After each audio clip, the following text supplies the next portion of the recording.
Samantha from Jessima Tutorials here, and today I'm going to show you how to create a pair of twirly earrings from polymer clay.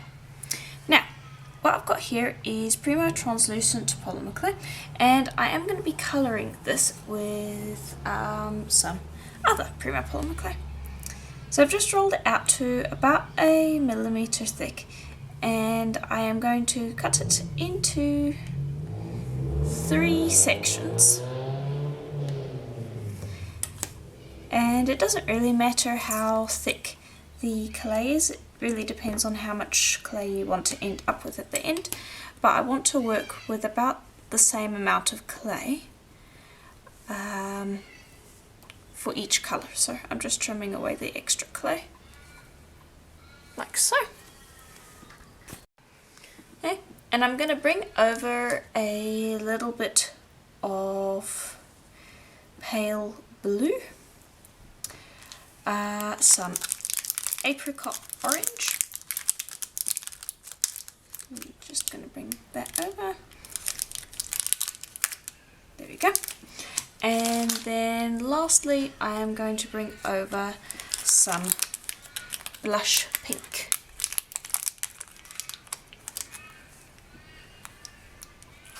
There we go, and that should be enough to tint each piece. And just fold that up, and that actually is too much, I'm going to remove that. You just want to kind of add about 1/10 of the amount of translucent in coloured clay, so 1 part coloured clay to 10 parts translucent. Then you're going to mix each of those colours up separately, and that should tint your colours. You can also use alcohol ink to tint your colours if you want to, but today I'm going to be using regular old clay. Okay, and there we go. And these are the colours. Then what I'm going to do is I'm going to take another piece of translucent, and I'm going to take about, I'd say again, about 1/10 from each of these colours. And I'm going to put these to the side. We will use those a little later on. And what I'm going to do now is I'm going to take those colours and I'm going to add them to this piece, because these are a little too opaque for the effect that I want them for. So I need to mix up a little bit more colours, but I am going to use those other colours for the opposite side of the earring. That will make sense later. So this is, if we were going to do a colour recipe from scratch, would be about, I'd say about 1 part colour to 30 parts translucent, if I was going to take a rough guess at the amount of colour to translucent. Then you're going to mix those up as well, and then you can move on to the next step. Okay, and there we go. That's how they should look. And if I bring these over to compare, you can see the difference in colour. These ones have a stronger colour, but these ones are going to be a lot more translucent.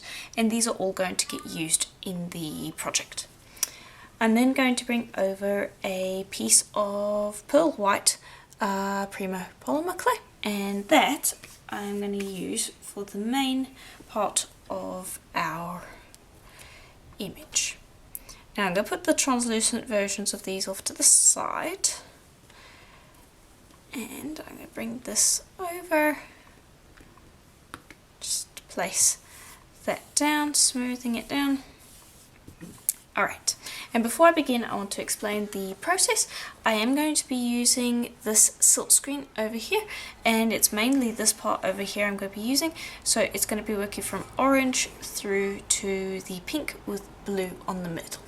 So I want to just grab that and just generally view where I need the clay, because I have way too much pearl white over here, and I don't want to waste clay, so I like to trim away the extra clay first and work with whatever silk screens you have available, or you can get the silk screen off of my Etsy store, Jessima Design. There'll be a link in the description below, but any silk screen will work. And there we go, that gives us plenty of room for the design while also at the same time not using too much clay. Okay, then I also have a cheese grater. This is part of one anyway, I disassembled it. And I'm going to use this to grate my colours down. And I'm going to start with the more opaque versions of these colours. And just take that and just get it into a ball so that it's easy to work with, because you don't want to work with something that's going to be, well, you don't want something difficult to work with, and this will allow you to press it up against that grater. If you don't have a cheese grater, you can also use your blade to chop it really fine. That can also work. Yeah, you can use that if you want. Alright, and there we go. From there, just grab the grater and just place that over the top, and just shave that clay over the surface. Then grab the blue and work that around the middle, like so. And then finally the pink towards the end, with a bit of overlap. And I'm just going to add a little more orange over here. There we go. Then place that down, and you're going to bring over a piece of paper, place that over the top, and give it a burnish so that all of those pieces of clay stick down onto the pearl white. And once this is baked, the pearl white should show up through the translucent through the colours, because they're semi-translucent. So that's the idea anyway. I'm just burnishing this down so that they're all stuck. It does not need to be perfectly flat at the moment. Alright, that should work. There we go, and you can already see how that is semi-translucent. Then I would advise cleaning the cheese grater and cleaning the tile. Okay, and there we go.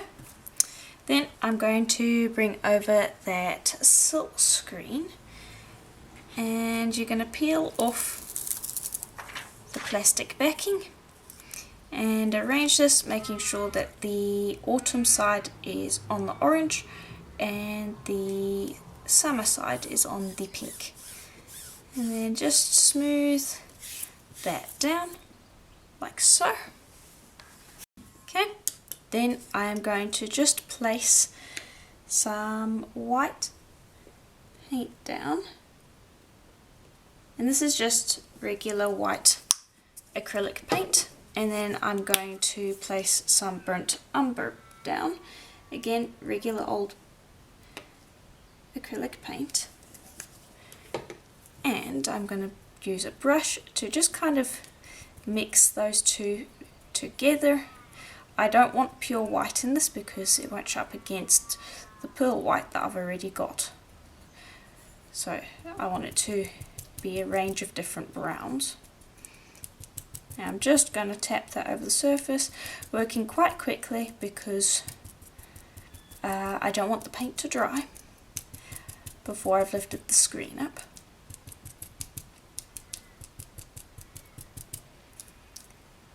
Okay, and that should just about do. Then just tap the rest of the way, making sure that you've got the paint in all of the necessary areas, and that should give you a slightly varied pattern.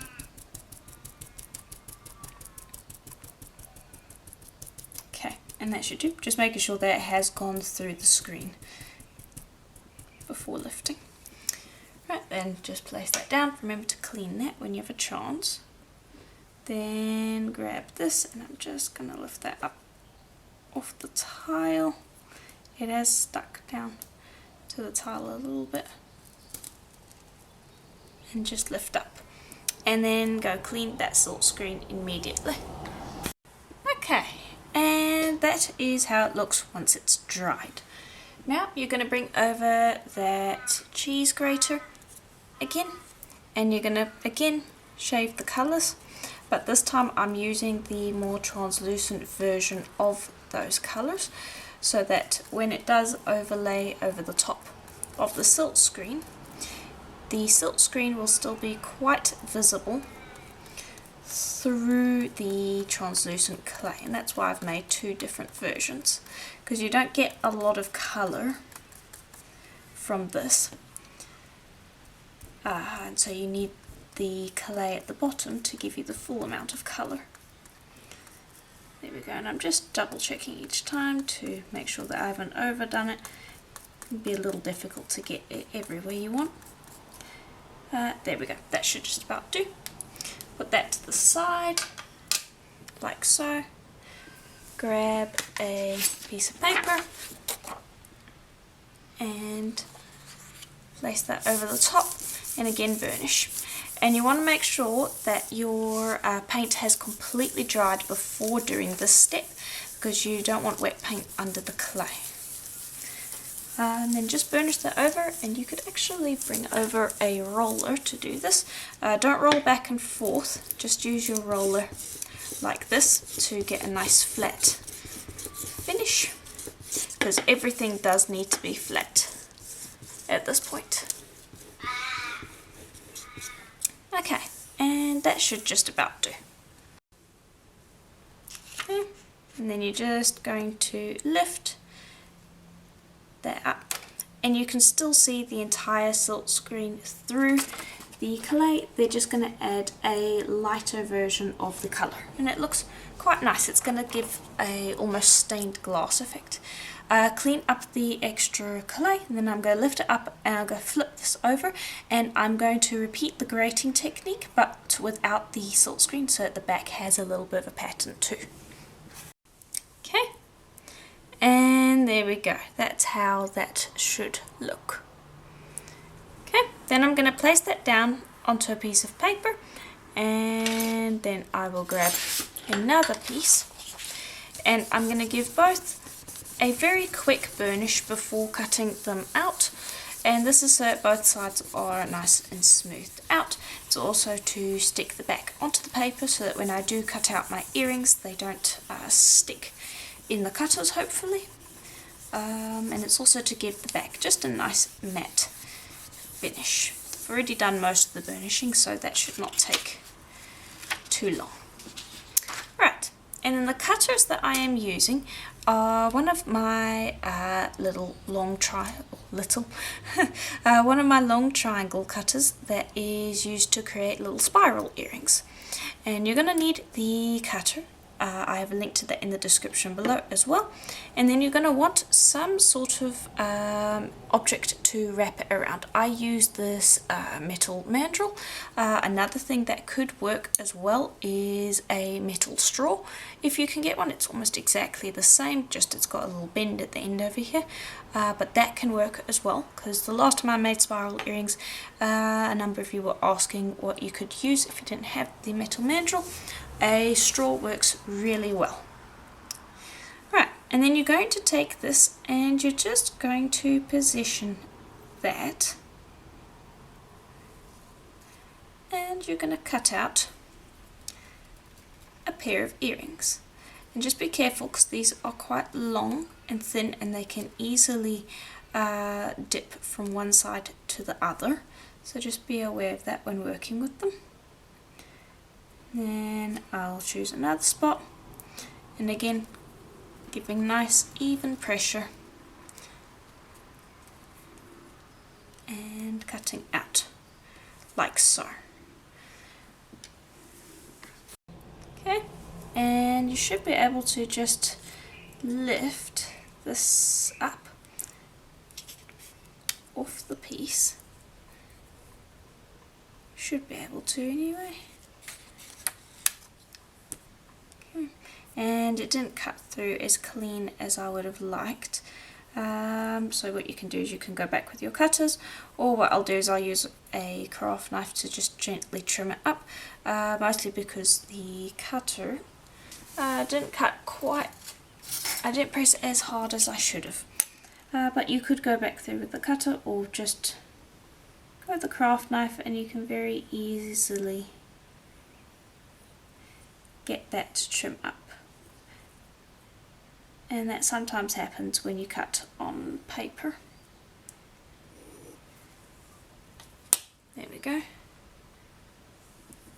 And then you should be able to just lift it right on up. And that scrap is very good for other pieces, so don't get rid of it. You can use it for lots of other things.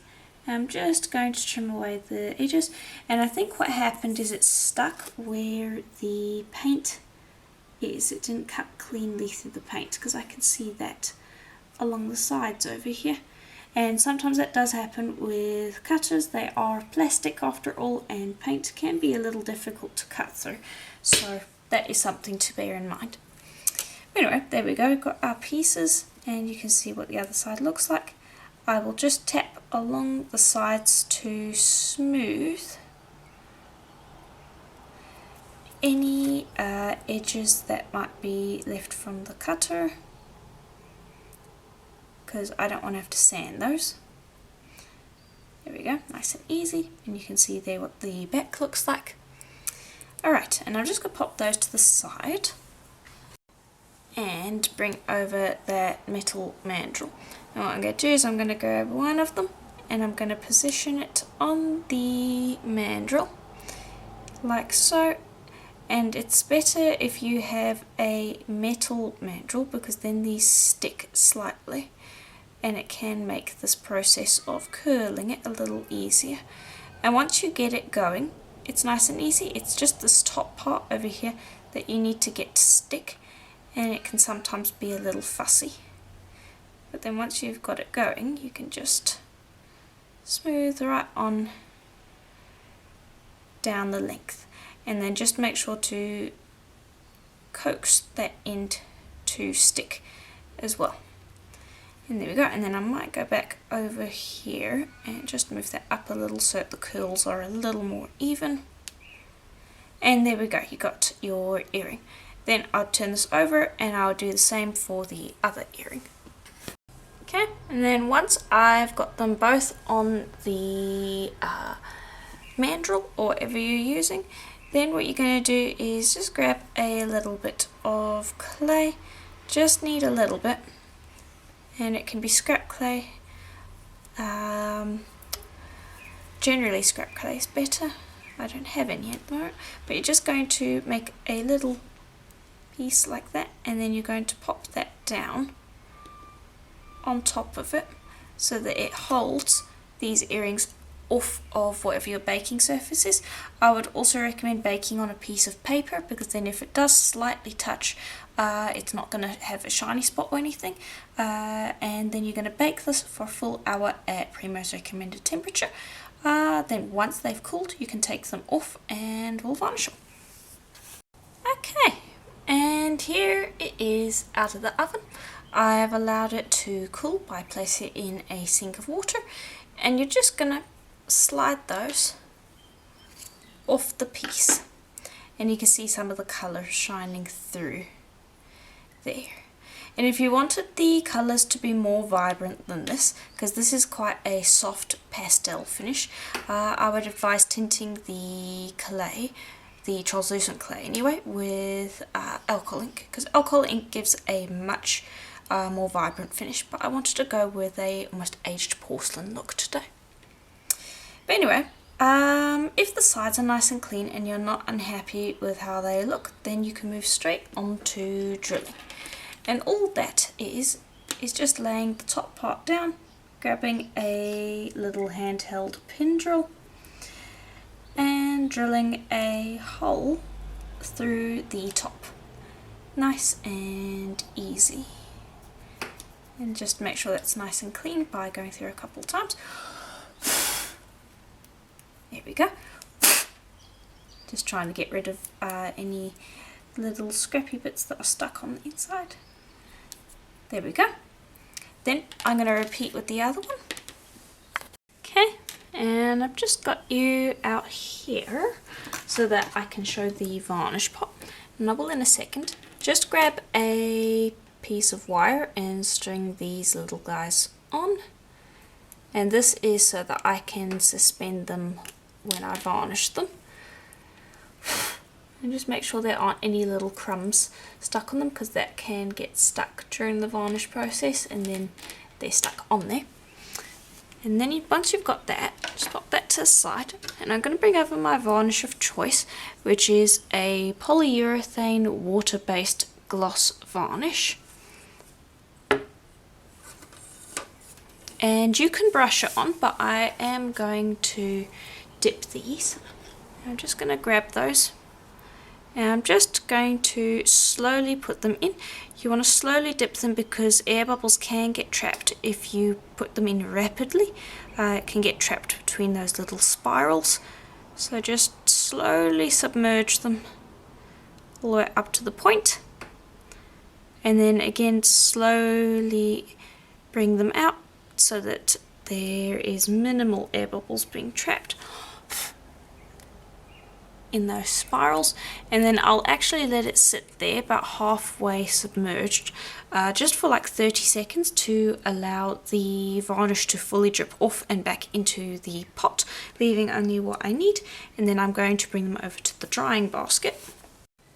I'll just bring that over, and there we go. And I use the wire to just pin them up against the sides, and then they can just drip down onto this basket. You can see that this has gone through many drying processes, and then every once in a while just wick the bottom to grab excess varnish that is pooling at the bottom, and you'll need to do that every minute or so for about 5 minutes. And then by that point the varnish should be dry enough that it's not going to pool anymore. Then you'll allow it to dry for a total of 15 minutes. Re-dip it for a second coat, repeat the steps, allow it to dry until there is no varnish visible on the surface. The varnish should be completely clear at the end of the process. That can be 15 minutes, that can be an hour, it depends on the amount of humidity, heat and just general environmental factors. But just make sure, the only important thing really is to just go in every once in a while and collect those drips so that they don't build up on the bottom of your earrings. Okay, and here is how they should look once they're completely dry. And you can see that that gives off a really beautiful porcelain effect. And so now what we're going to do is we're going to assemble. Now you could just pop a ear wire straight onto this, but I want to give it a little bit of a accent to bring out a little more of the pink. So I've got some very muted pink seed beads here, and I get my findings and bead supplies from Fire Mountain Gems and Beads. So if you're looking for seed beads or any of the ear wires or head pins or jump rings, anything along those lines, I get them from there. Now I'm just going to pop down a couple, and these are really like a dusty pink colour so that they don't they don't clash with the pink over here because it's quite understated here. And what I've got here is a copper ball pin, and I'm just going to pop on 3 seed beads, just enough that it will pull out a little of that pink when I apply it to the earring. I will make 3 of these total, so I'm showing you how to do 1 right now, and then you're going to make another 2. And that seed bead's hole is a little too small. Try this one. There we go. Right, and there you go. Then take that, and I generally will trim off about a finger length of wire, and that's enough to make a small hole, a small loop for me. Grab brown nose pliers and just bring that around to make a nice little tidy loop. Okay, let me just move those out of the way, they can go back later on. And there's our little loop. Then I also have a copper ear wire, copper jump ring, a length of chain that I have measured to span a little longer than our earring. I have already attached 2 pieces of the seed bead accents, and all I'm going to do with this one is open the length at the bottom and attach it to the last link of chain. And just bear with me for a moment, I can't see, there we go. And that's just going to hang at the bottom of the earring and just bring out a little bit of that pink. Also the copper tone is supposed to bring out a little bit of the orange that we've got going for the piece. Then I'm going to take that jump ring, and this one's a little thick, so it's going to be a little tricky for me to get it through the hole, but I should manage. And let me just grab the other pliers. There we go. And I will first link it to the top of my chain, and then I'm going to get it through that hole that we've already made. Need to get my pliers out of the way so I can do that. There we go. Okay, and then before anything else, I'm just going to grab the ear wire, pop that on, and close up. And feel free to use any metal that you want. I did have a look at silver, but I thought that it bleached it out a little bit, whereas this actually brings out the colour in the piece. Then just take that chain and suspend it down the centre of your piece, and hopefully you can see there how it looks. And that is that one, and I've already done the other one, so let me just place that down. It's a little difficult to show on the tile because it lies flat, and these will look best when hung up. But there we go, I have finished the other one as well. And there we go. That is pretty much it for today's tutorial. I do hope that you enjoyed it. This one was quite a bit of fun and is a little bit on the softer side. It's not very saturated when it comes to colour, but I think that it's nice to have an understated piece every once in a while. Keep in mind that if you do want it to be more colourful, you can tone those or tint the translucent with alcohol inks, or even use stronger colours of clay. I did use pretty muted colours today, so that's another way that you can make these a little stronger in the colour department. But yeah, if you enjoyed the tutorial, please do leave a like and subscribe, and if you have any questions, leave them in the comments below and I'll get to them as soon as possible. And if you'd like to support the channel so I can continue creating videos just like this one, please do consider becoming a member of the channel. There is a link in the description below to my Patreon, or there is a join button to become a member of the channel. Both are one and the same and are greatly appreciated. Another way to support the channel is to check out my Etsy store, Jessima Design, where I sell things such as the silk screen or the cutters that I used in today's video. That is another way to support the channel out, and also get some polymer clay tools for your supplies at the same time. But yeah, that is pretty much it. I do hope you enjoyed, and I will see you in the next video. Bye for now.